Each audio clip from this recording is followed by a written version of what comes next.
Welcome to Go Lurk Yourself, a podcast about streaming and playing video games on the internet. My name is Krunnky. And I am Cherry Cake. I am the Sunny D. Welcome, D. Thank you for joining us this week. We're going to talk about Dragon Quest XI for the version that I've played and seen is on PC. And same with you, right, D? Yes, correct. Just full disclosure, Cherry has not played this, but you've seen a bit of it, haven't you? Yeah, I watched D stream it a few times. Yeah. But other than that, I am a complete noob, I guess, to this game. Well, plus you don't know a lot about Dragon Quest. No, I do not. Oh, shut up.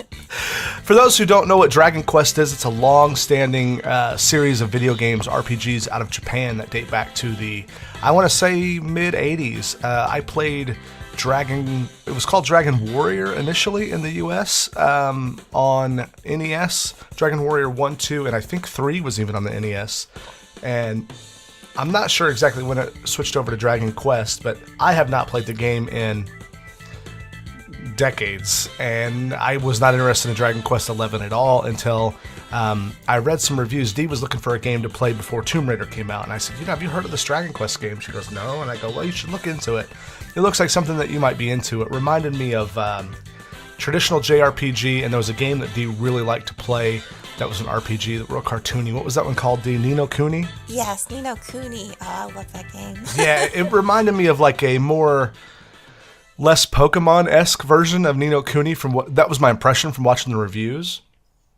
And Dee got the game and played the hell out of it, and it looked so fun that I actually got it later as well. But Dee, why don't you tell us a little bit about your experience playing Dragon Quest and how it went?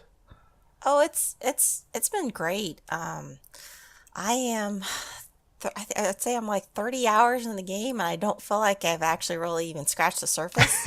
Yeah, it does have that one of the criticisms that I've had with it, and it's not really a criticism, it's just like against my personality, is that it sometimes can plot along a little slow and be a little like, okay, I want to move. Like it'll give you a quest and it'll say, okay, walk to the next town over, and you'll read all this dialogue, and then you'll walk out the door, and then you'll get a cutscene. And then it'll say, okay, now go here. And you'll walk like 3 feet and get another cutscene. You have to wait. And I'm just like, come on, get to it. But I really like it. Don't get me wrong. Oh, yeah. What I love about this and what I love about Ni no Kuni is like you feel like you're playing through a live action cartoon. Yeah. Graphics are beautiful. I guess the artist who actually also came up with Dragon Ball Z. What is his name? Akira Toriyama. I guess he actually did a lot of the work on Dragon Ball Z. And if you do compare some of the characters, everybody that came into my chat was like, oh, he looks like this Dragon Ball Z character. He looks like this one. And you can tell. I don't play Dragon Ball Z, but I've heard that as well, now that you mention it. Yeah, so it's but the artwork or the art direction in this is just great.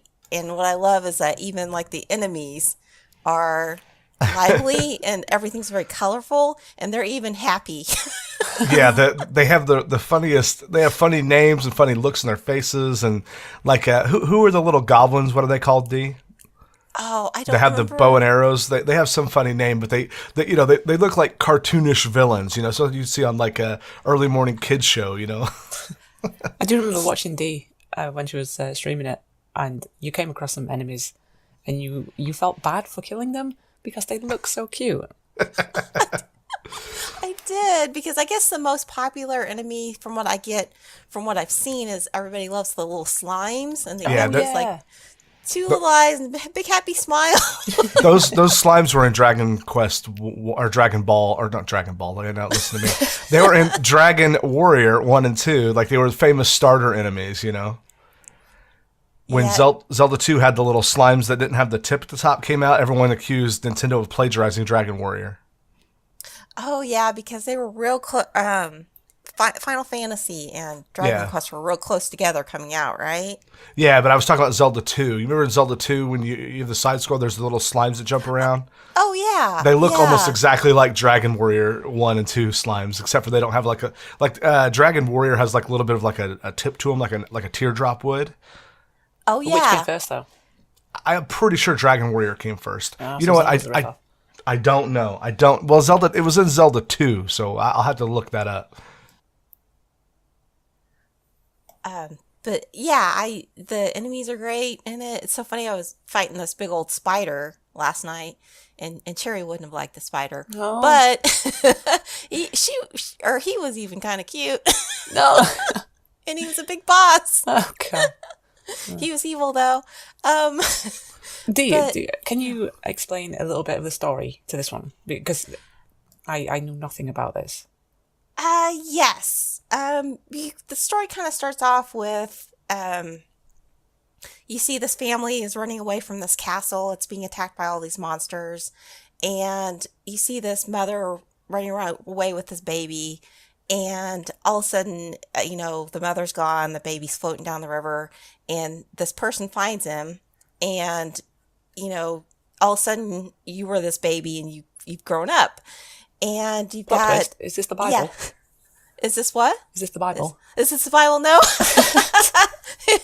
But you do find out when you're grown up, later on, you find out that you've been told that you're actually this reincarnation of what they call the luminary. And pretty much you're going on this quest to find out. Yeah, it is kind of like the Bible. Jesus coming back. He's been resurrected. A little on the nose, isn't it? Sorry, Dave. Go on. Oh, no, it's okay. You find out that you start going on this quest to find out who exactly was a luminary.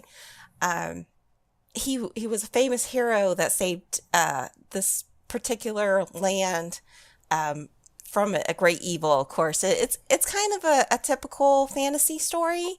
It's got some plots and twists in there. I won't ruin it for anybody, but so far the story's been pretty good. As I said, and Krunk's right, the cutscenes are amazing in this game. It's 100% voice acted cutscenes, with the exception of like anything that's plot related is voice acted and animated. If you go into town and talk to like townspeople who just give you a key or tell you where to go in town, they'll have a dialogue box, but it's just a ton. Like I've never went, this is too much voice acting until I played this game, because it's like, okay, get on with it.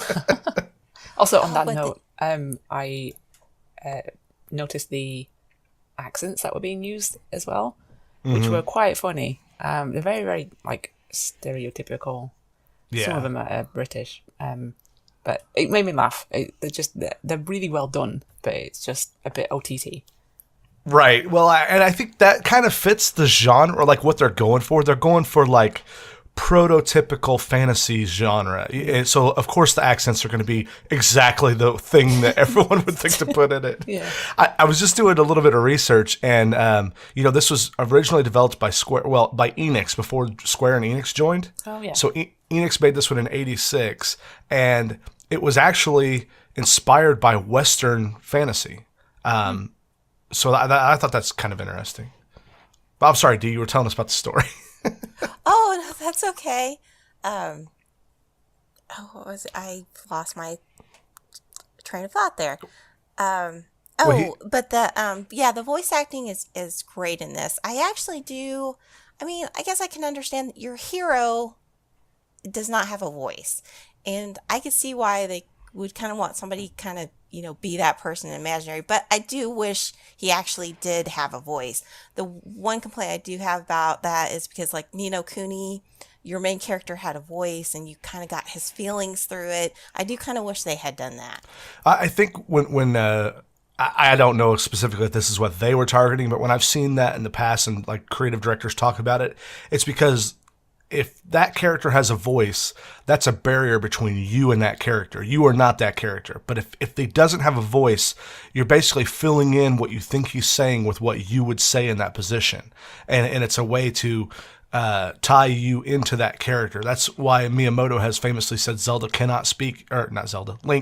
cannot speak, because he's literally the link to the world, between the player and the world. That's why he got that name, Link, because he is supposed to represent you in that world, and you are supposed to put your feelings and emotions on him. I think or it her. would be weird at this point to introduce a voice to Link as well, because it's been going for so long. So I imagine it would be the same for something as long as Dragon Quest has been going on as well. Could you see it in Breath of the Wild too? Hey everybody, I'm Link. No, and that's true, and I can see that. there's literally no voice they could give him that a certain percentage of people wouldn't just flip out about. Yeah. You know, I mean, because they'd probably go the Peter Pan route and give him like a girl voice. You know what I mean?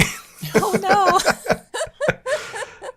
The Slimes is the unofficial mascot to the Dragon Quest game, and they basically looked at a Hershey's Kiss and imagined it with it blue and put a smiley face on it.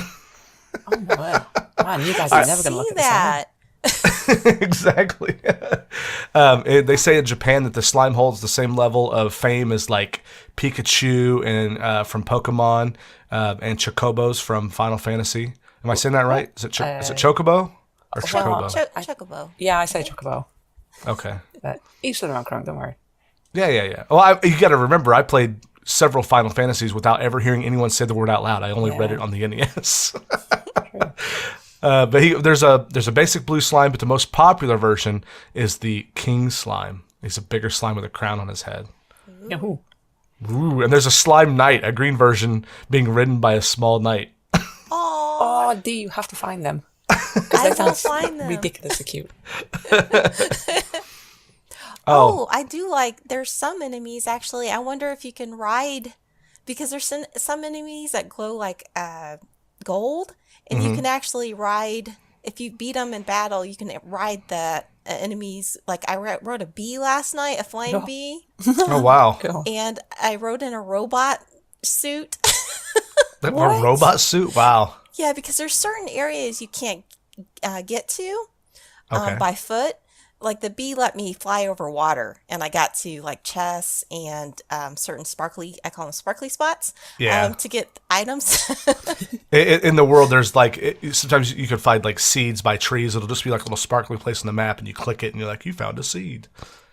That's straight out of the original. Some of the really cool things that you may not know if you didn't play the old school ND is that a lot of like the sounds, like when you go from one area to another, there's like a ch-ch-ch-ch. That's the actual footsteps from the NES version sound when you would load, when the screen would load. When you would go from like downtown to outside, there would be that step sound. Or if you found a stairwell that went down into a dungeon, it would play that noise. The like the real cheesy 8-bit sounding note that rings at the end of combat, that's right out of the old version. So it's a lot of the neat little stuff is what really sold me. I'm like, okay, this is new and nostalgic. I'm on board. Oh, that's really neat. Yeah, as I said, I've never played any of the Dragon Quest or the Dragon Warriors, so it's been a really neat experience, and that's kind of nice that they added the older nostalgia stuff in there for fans of it. I have a question about for that then, Dee. What made you want to play this one? Well, Krunnky actually suggested it to me because it was right before Tomb Raider came out. And I was waiting for something, and I wasn't really into anything. I kept on like switching games. He's like, why don't you take a look at this? And I hadn't played a RPG in a long time, and I'm like, oh, you know what? I like the artwork. I'm gonna pick it up. And it's been just a great surprise to me. I would definitely suggest it. Because the one thing I like about this game, it doesn't overwhelm you. It doesn't overwhelm you with quests. It doesn't overwhelm you with the battle system. It kind of like slowly works in the different things that you can do in the battle. Yeah.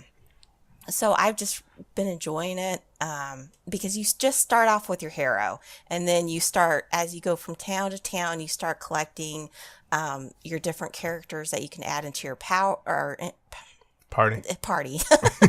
Sorry, power. You can add your powers to your party and your powers to your party. Yes, exactly.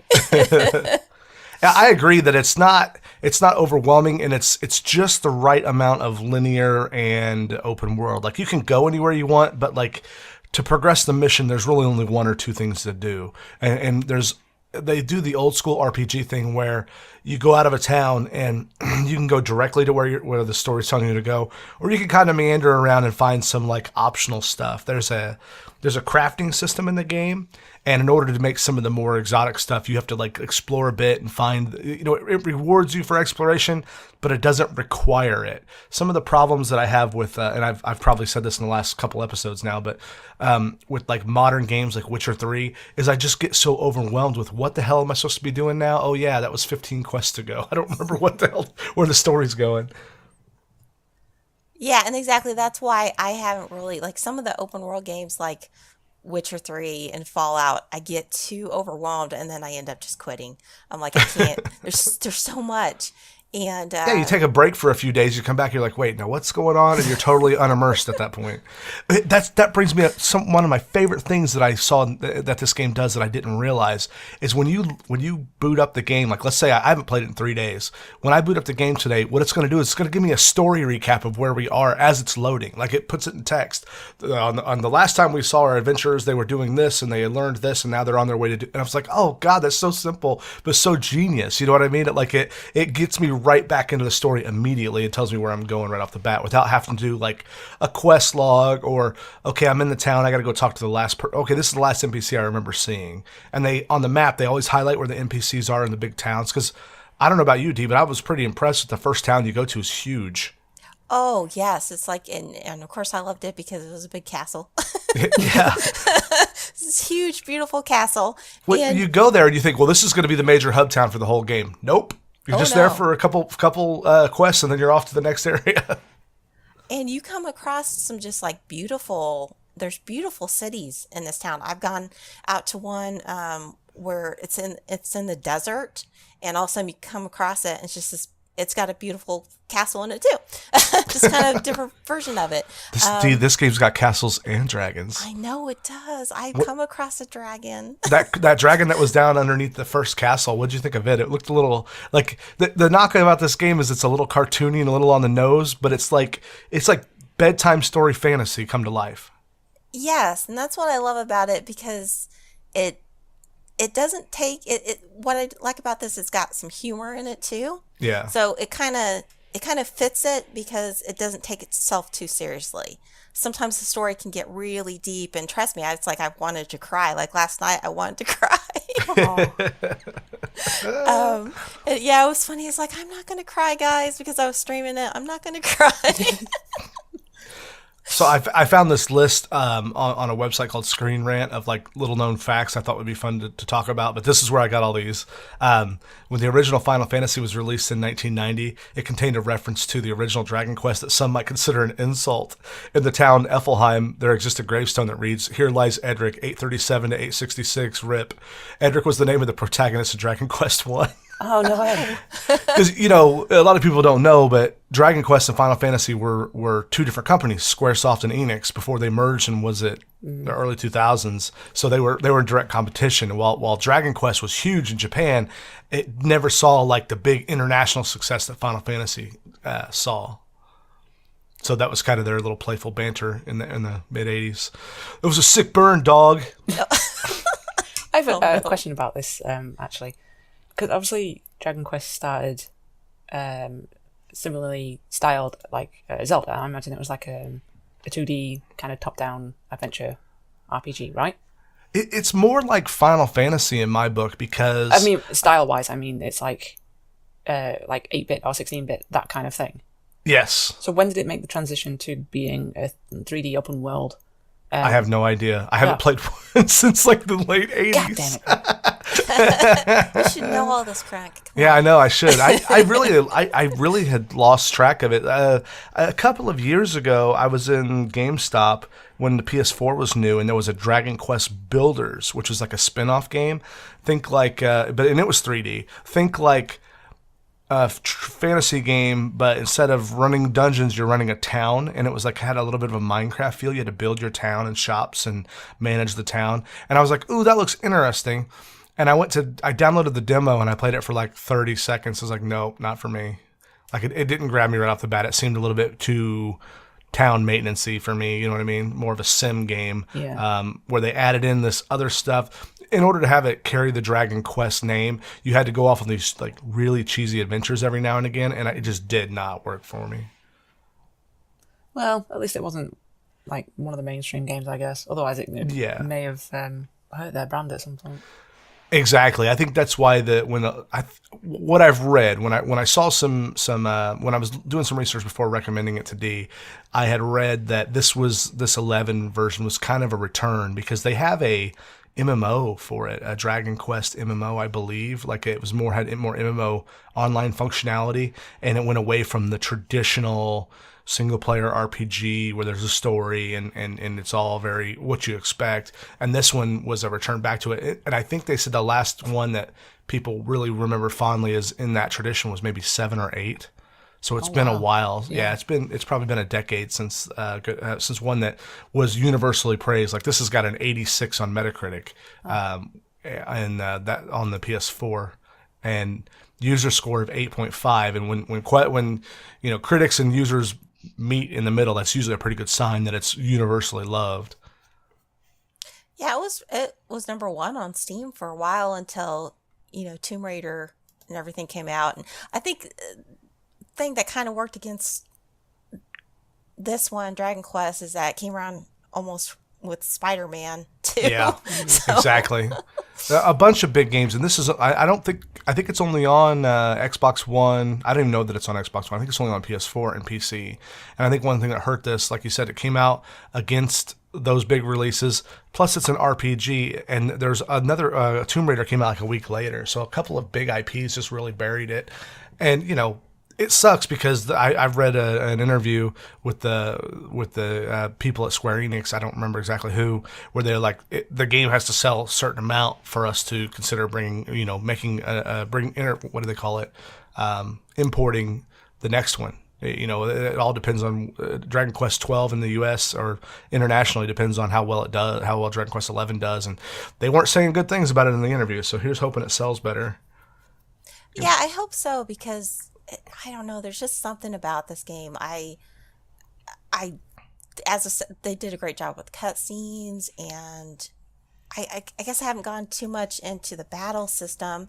It's turn-based, but as you start collecting the different characters, and as I said, the voice acting, they'll actually do voice acting while you're in battle. Yeah. So they'll say different things. I've got a mage. Her name's Veronica. She's very sassy. And I love it when she says that. She says certain things. But they all kind of work together, and the turn-based is done very well. The main character, he's got spells and can do melee. So you've got, and heal at the same time too. He has mage spells, heal, and does melee, so you get to experience everything with just him. But when you include all the different classes, because one character is almost like a rogue, one's like a mage, one's mainly a healer. I got one character last night that he does poison damage and he can heal and resurrect you, which is kind of nice. But they can work together though. Certain situations happen where they get what they call pup powers, and it's either this huge attack or it does something for the whole team. It will give you either higher defense, higher attack power, puts like this big damage spot underneath the enemies. It's amazing how it can all work together. It sounds like my only reference that I can compare this game to is kind of like Final Fantasy. So from what you were just saying there, D, it sounds like the GFs in Final Fantasy where you summon a Guardian Force and I think Guardian Force, I can't remember what they're called now, but you summon a GF and they come down in the massive cutscene and they either deal damage to the enemies that are in you're fighting against, or they give you some kind of buff. Is that along the same lines? Yes, it is. And see, I've never really played any Final Fantasies, so... Oh, right. Okay. Yeah. So it was my first experience with that, so I thought that was really neat. Because they do the cutscenes and then everything happens. Yeah. Dee, have you gone to a town in the game and received the Puff Puff yet? Oh. What? Yes. And I was like, okay. Was it obvious what it was doing? Yes, because okay. I'm like, okay, should I even say yes to this? Did you say yes to it? I did. Okay, explain what it is. Explain. Oh, it's way better than you could even imagine, Cherry. Oh, go on then. Well, you come across there's certain girls in this game. They're dressed up like bunny characters. Like, I guess they've got bunny ears and they've got these short little dresses on and stuff like that. Okay. And one I came across, she's like, "Well, do you want to share Puff Puff with me?" I'm like, I don't know if I want to do this. But I was curious, so I said yes, and all of a sudden the screen goes black. Wow, okay. And you come back, and she says, well, thank you for sharing that with me. Come back anytime. What? Pretty much. Yeah. So one of the series' longest-running mysteries involves an act that you can pay a beautiful woman to perform on you called the Puff Puff.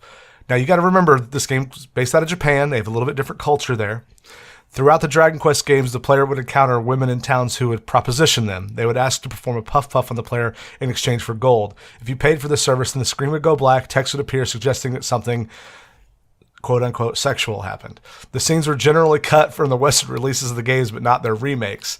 The term puff puff is a reference to Japanese onomatopoeia, pafu pafu, which is used to signify when the woman is rubbing her breast against someone's face. Oh, God. And there's a picture in this article of a woman rubbing two slimes on the side of the main character's head from one of the Dragon Quest games. It wasn't until Dragon Quest VIII, Journey of the Cursed King, that the secret of Puff Puff was finally revealed. If you pay for the service, a cutscene will play showing your lead character being blindfolded. Then it is shown that a woman is rubbing a pair of slime enemies from the game in their face. The slimes seem to be enjoying it, to say the least. No. Oh, wow. So, D, you got robbed. You got to go back and play the Dragon Quest VIII to get the full Puff Puff experience. I'll pass on this. But yeah, I mean, other than obviously, there's a lot of really colorful characters, other than the prostitutes. That is, the first character that joined your game. What's his name? D. He's the spiky haired guy. Looks like he's right out of Dragon Ball. Yeah, Eric.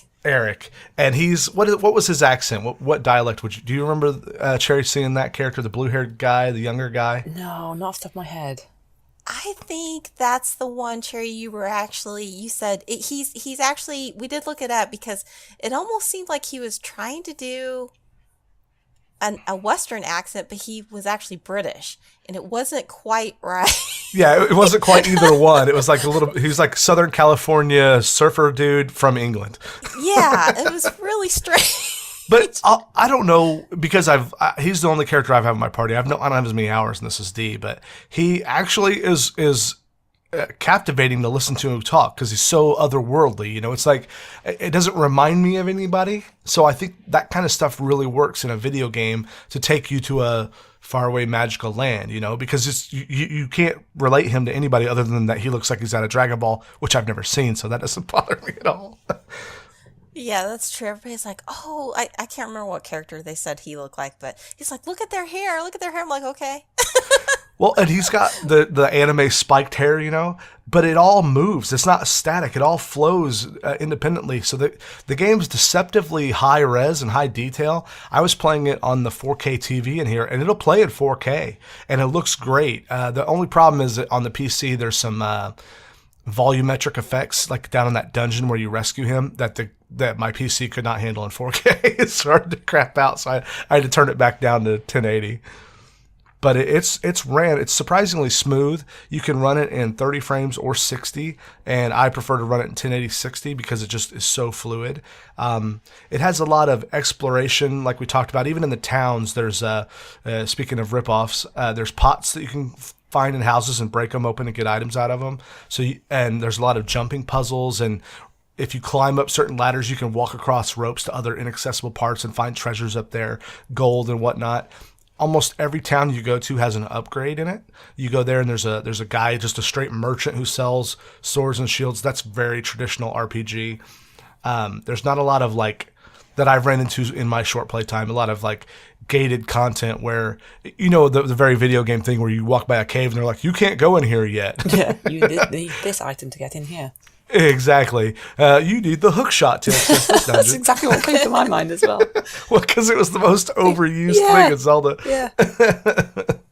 But I can't say enough good things about that game for sure. It's off topic, just while you were talking about Eric, then I was just trying to find a cutscene of his voice, and I think I said he sounded like an Irishman trying to do like a northern accent.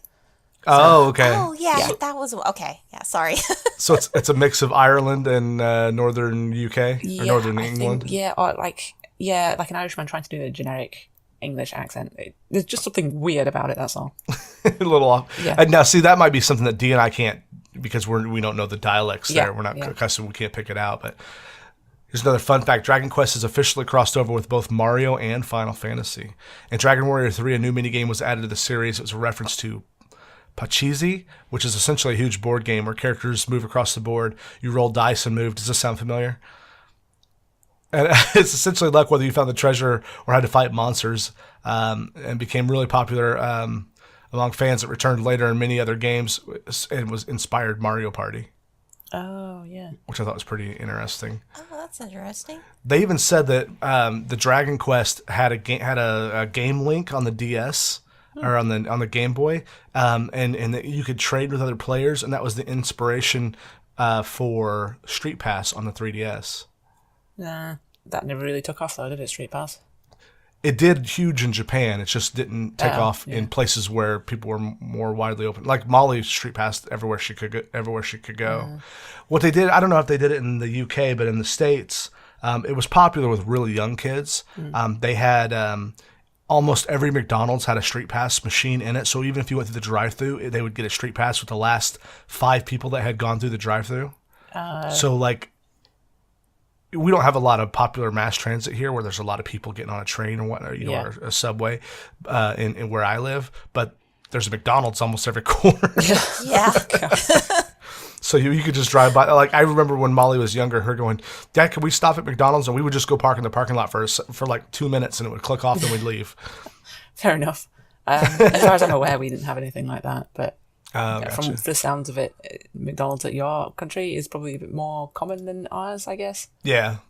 How many McDonald's are in the town that you live in? 3? 2. 2. It's pretty common then. We've got 1 here, and then there's 2 in the town next over, D? Yes. Yeah. Oh, yeah, maybe, yeah. No, I'm pretty sure we know how many there are. No, I was thinking, shut up. I was just debating whether we have actually got 2. Oh, gotcha. Well, I've got bad news for you, Cherry. Oh, wow. Well, Dee does. Dee was telling me about, she read an article about this game possibly coming to the Switch. Oh. Yes. Yes, it says it's going to take a while is what they said, but it's going to take some time. But yeah, they're talking about bringing it to the Switch. Ah, that might be quite an interesting one to pick up. It would be great to play like in bed before you go to bed because it'll put you right to sleep.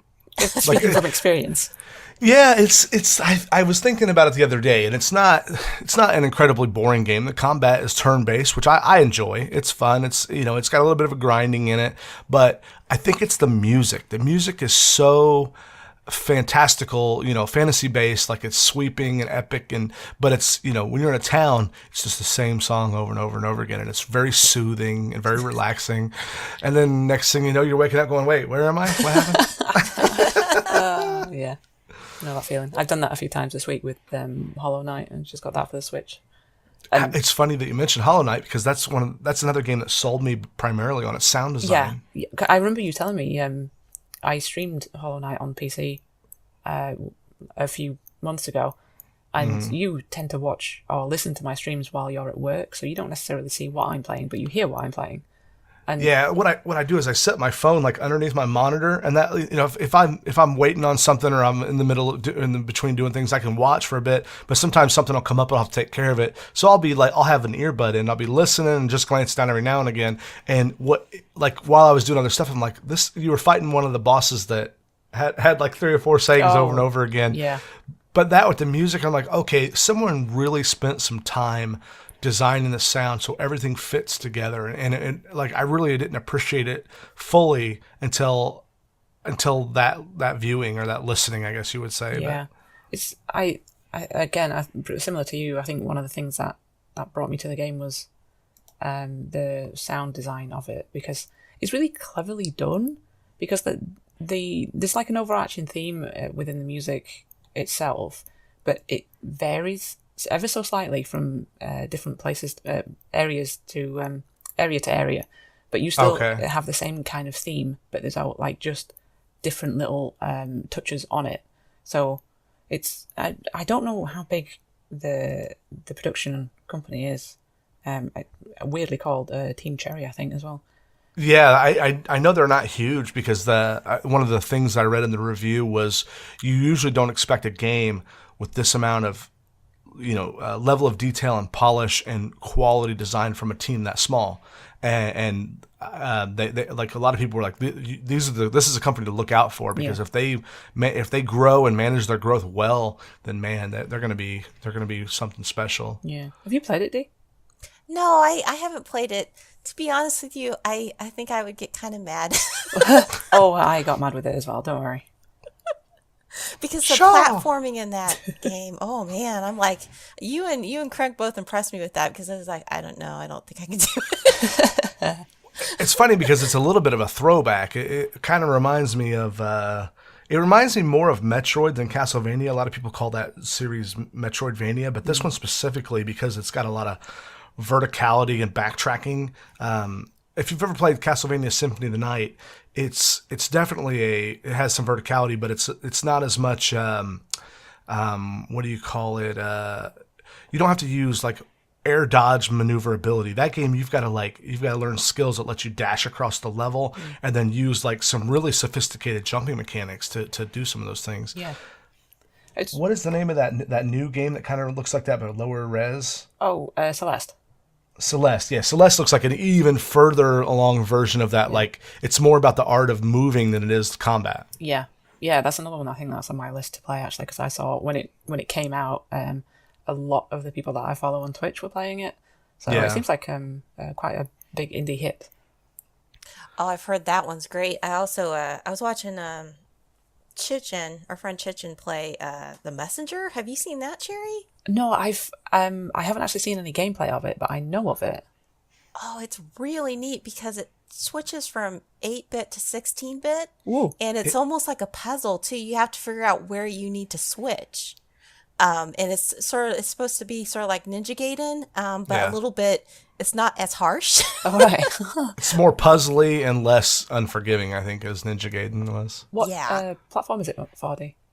It's for PC and actually came out on the Switch too. Ooh. Yeah, he's playing it on the Switch, I know.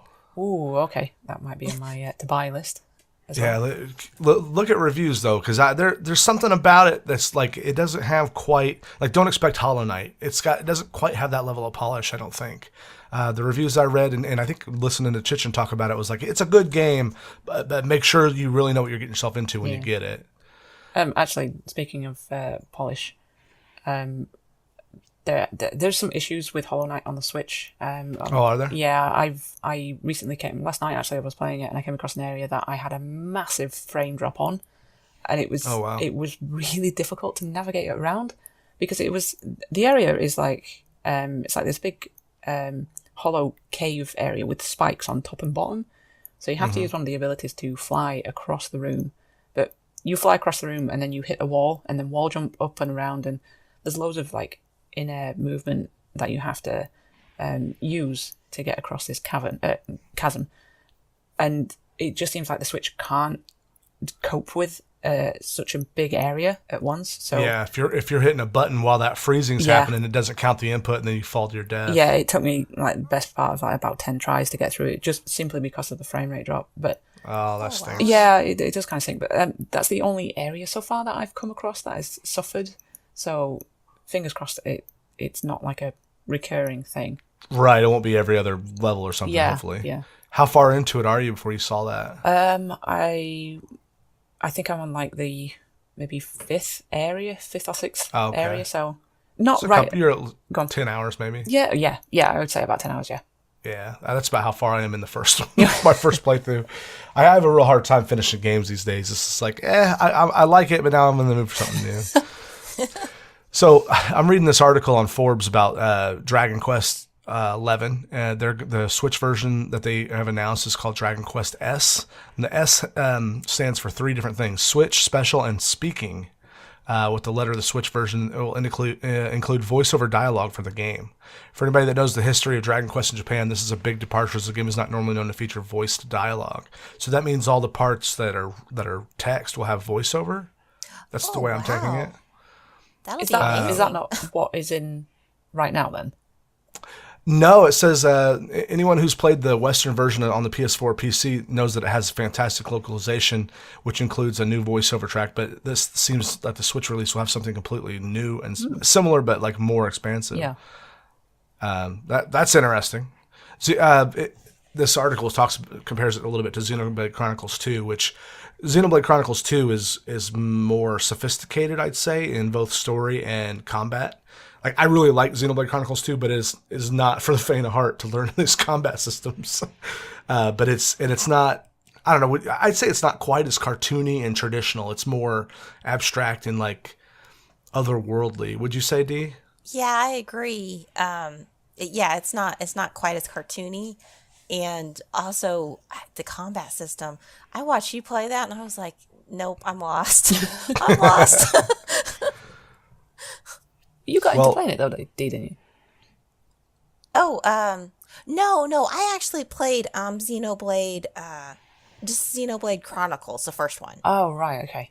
I didn't play 2. 2 is definitely more in depth. It's actually, I mean, it's quite different because you got the mechs in the Xenoblade Chronicles 1. It's quite different, in my opinion. I've not got to the end of Xenoblade Chronicles 2, but there is a tie-in with Xenoblade Chronicles 1 because some of the DLC you can play as some of the Xenoblade Chronicles 1 characters, D. Oh, really? That's neat. Yeah, because I liked it. It was quite different. I was reading, too, that there's possibly a Dragon Quest, the original Dragon Quest trilogy coming to PC and maybe PS4. Oh, nice. I'm going to look into that when that comes out then. Yeah, I mean, I don't know how well it will age. It says the Japanese versions of... Oh, wait, no, the big question... Shoot, I just lost it. The Japanese version of Dragon Quest XI on the PlayStation 4 and 3DS offered remastered versions of the original trilogy. Whether this will be extended to Switch releases remains unclear. I did not know that there was a Dragon Quest original trilogy on the PS4. I'll have to look into that too. Oh, I didn't know that either. And on the 3DS. Ugh. Yeah. I like the concept of the 3DS, but I just never can get into a game on it. I think the last game I tried to play on it was Ocarina of Time, and I literally forced myself because of the up-res graphics. I wanted to just experience it again. Yeah. And I didn't finish it.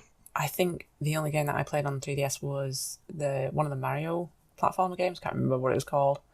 Oh, yeah. But even when I played it, I turned the 3D off, so it becomes irrelevant. Yeah. And then you're just playing a good game on a small screen that you can barely see. Yeah. True. The good thing they made a new console that I can plug into my TV. Yeah. I just wish they should just dump the entire library of the Wii U and the 3DS onto the Switch and be done with it. Yeah. That'd be nice. Oh, actually, speaking of that, have you checked out the online Switch thingy, Bobby, yet? I have. I've played a little bit of it. The NES stuff is Really? Like, I've got a NES Classic. I mean, I've got a real NES, and then I've got a NES Classic, and somehow, magically, I can play all NES games ever made on my NES Classic. I won't go into how that happened, but for legal reasons. But when it comes to the Switch Online version, it's like, well, this is neat, and sure, it's unusual and a first-time thing that, like, Cherry, if you got the NES Online, you and I could play Super Mario Brothers 1 or 3 two-player online remotely. But how fun is that really? Because even the two-player version of Mario 3 is a back and forth. You know what I mean? Yeah. Like, it's not like we'd both be on the screen at the same time. Yeah. There's Mario and Luigi games. So they call it pass the controller co-op, kind of is what they coined it. And really, the original Mario Brothers, if you've never played that, is two people at the same time. That might be fun for a few minutes, but some of those old NES games don't exactly age well. And what I mean by that is it's fun to kind of go back from a nostalgia standpoint and relive it a little bit. But what you really end up doing if you're playing for nostalgic reasons is you go back and ruin your memories of those games because you realize they're not as good as you remember. Yeah. And if you'd never played them, then you just go back and go, thank God we never lived in that time and have to play this shit. God, who thought this was fun? So it's kind of a, I bought it because it's $20 a year. Who cares, right? Yeah. It's a value proposition that's fine. But I think what it feels like to me is Nintendo realizes there's a cost in providing online, as shitty as their online is, and they're doing this now as a result of the market, not because they really wanted to. Oh yeah. They offer stable servers for things like Smash Brothers and one other Pokken Tournament, I think. But Splatoon is peer-to-peer hosted. If you guys don't know what that means, is when me and 3 of my friends say, hey, let's go play some Splatoon, we play against 4 other people, the game isn't isolated on some server that everybody connects to. The game is literally hosted by one of the 8 players.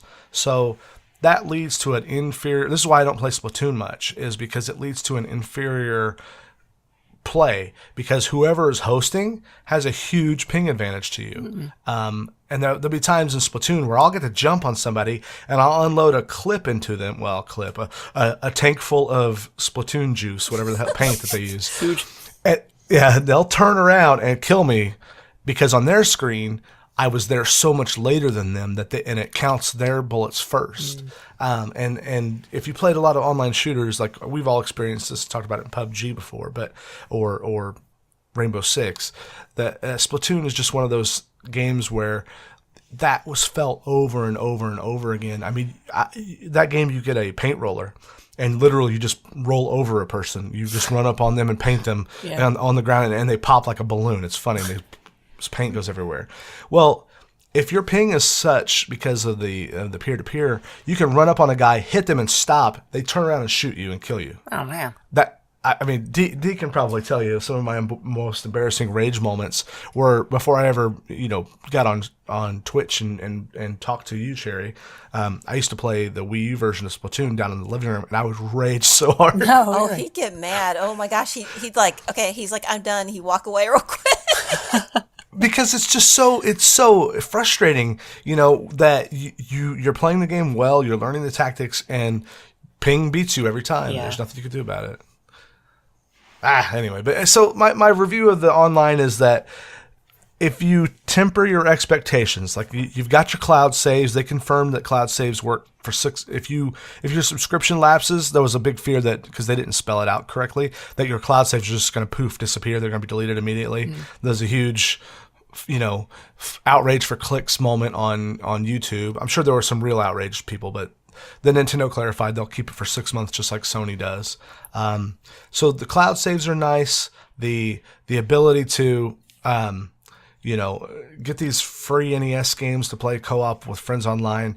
If they put out new and interesting stuff on the regular basis, fine. But nothing about Nintendo's history, and I'm a huge Nintendo fan. I love Nintendo. Nothing about their history tells me they're going to do anything right when it comes to online. It's all going to be the exact opposite of what everyone expects, and it's going to be stupid and it's going to be broken. Well, you're not wrong, actually, because I was talking to our friend Cynic Chris, and it's his birthday that's coming up in November, and he was throwing out an idea for everyone to get Mario Party on the Switch, and then everyone could play. But two downsides to that is that Mario Party only allows for 4 players at a time. And apparently the online version, if you play with friends, obviously online over the internet, it's not like the full game. It's not like you throw a dice and go around the board. Apparently it's just like random minigames. Minigame collection. Yeah, it's some kind of weird brand.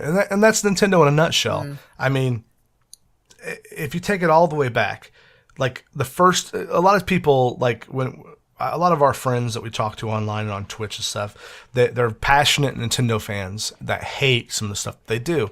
Here recently, they just announced a new Animal Crossing. I could care less. I don't like Animal Crossing, but a lot of people love it. I get that. And there were some people that I know that were we talked to them after the last 2 or 3 Nintendo Directs that were just like, screw Nintendo, everything sucks, blah blah blah. They hate everything about Nintendo, and they're dead to me. And I'm gonna get an Xbox. And then, hey, we're possibly working on an Animal Crossing to come out sometime next year. I love Nintendo. I never doubted them for a moment. It's the kind of unreasonable reaction that you get from a dedicated rabid, loyal fan base because people love Nintendo. People that love them, and they love them so much that they get super like disheartened and upset when things go south or things don't go the way that they want them to. Like, oh, I don't know, they don't put out a Metroid game for 10 years, or new Pokemon game. New Pokemon game doesn't work like I want it to work, so it's the worst thing ever. It causes AIDS. I mean, people.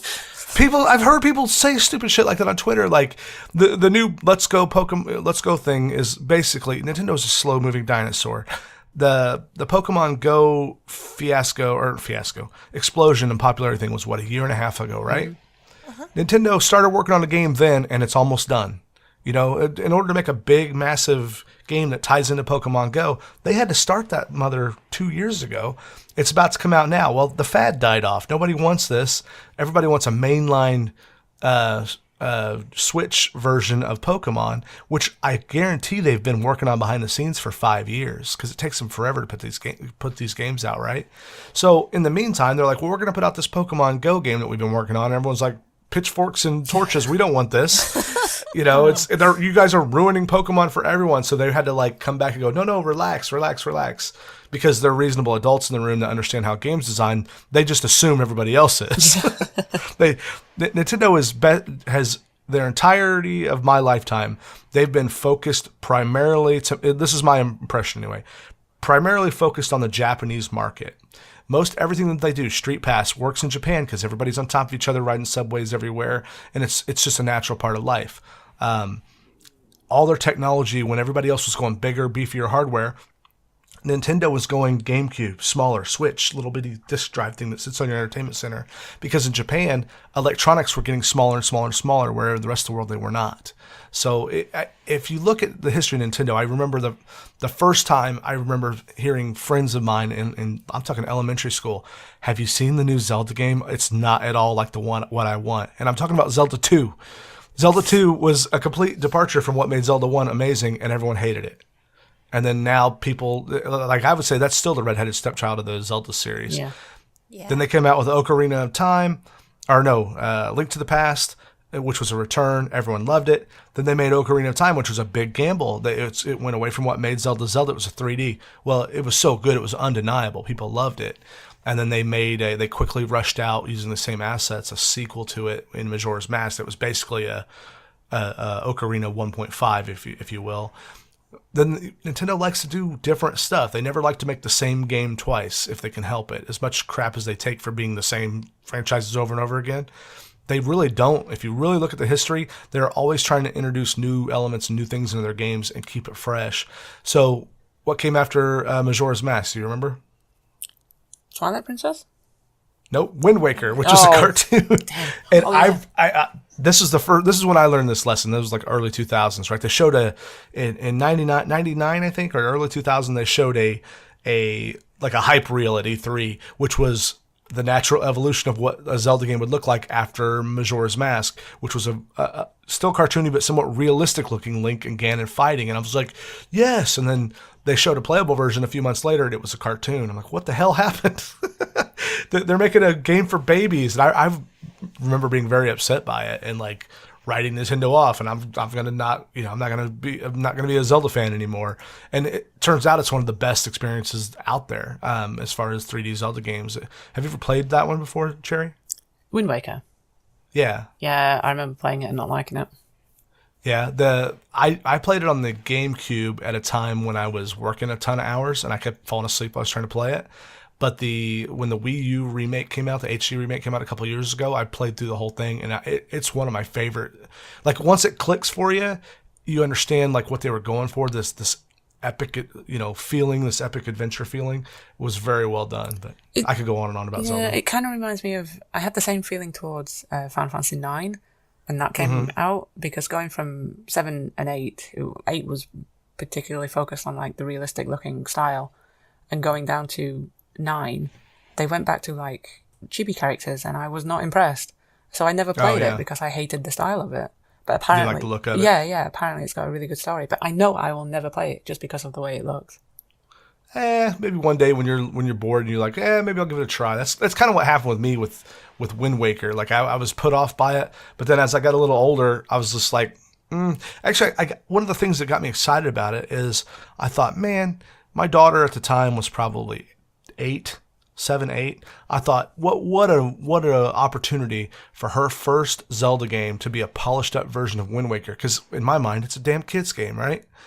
She could get into it and enjoy it and have a good time.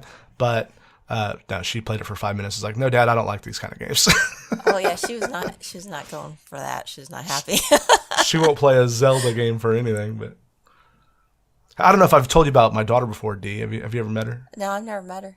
I heard she looks like somebody though. She looks like her mom. She look like the mailman. Maybe. Anyway. Are you going to take that shit, Dee? Anyway, just before we get into that. Before we get into who Molly's biological father is. Which is Krunnky. So anyway, we've gone a long way around to talk about Dragon Quest XI. I think, Dee, what would you say to someone who's never played it before?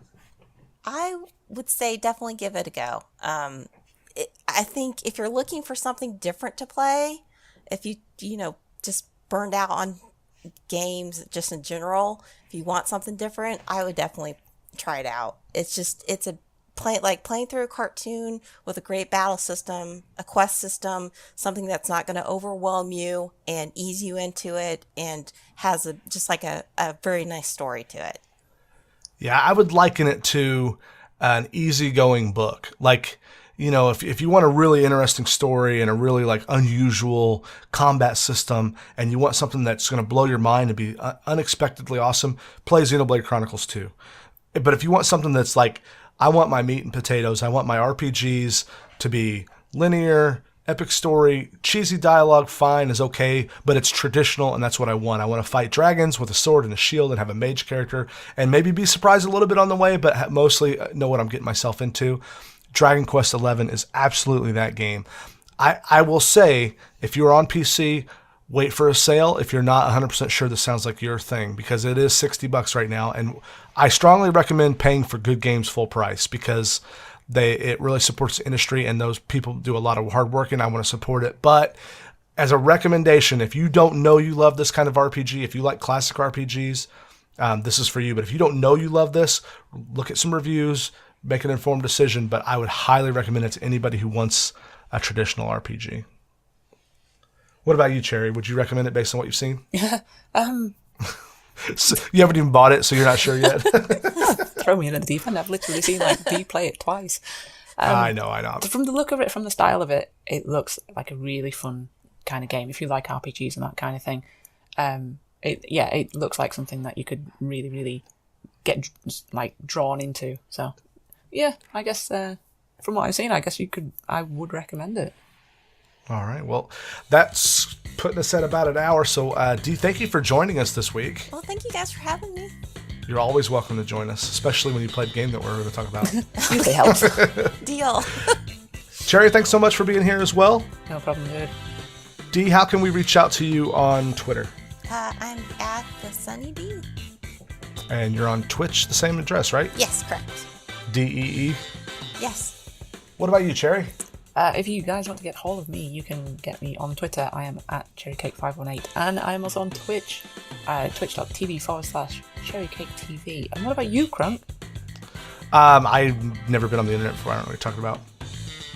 Well, that's it from us, guys. Thanks so much. I'm on Twitch at Krunnky, KRUNNKY, and I'm also on Twitter at Krunnky_Twitch, just to be maximum amount of confusion, Because I'm an idiot and don't know how to. Someone told me after I made Twitter, don't put underscores in your name. I'm like, too late.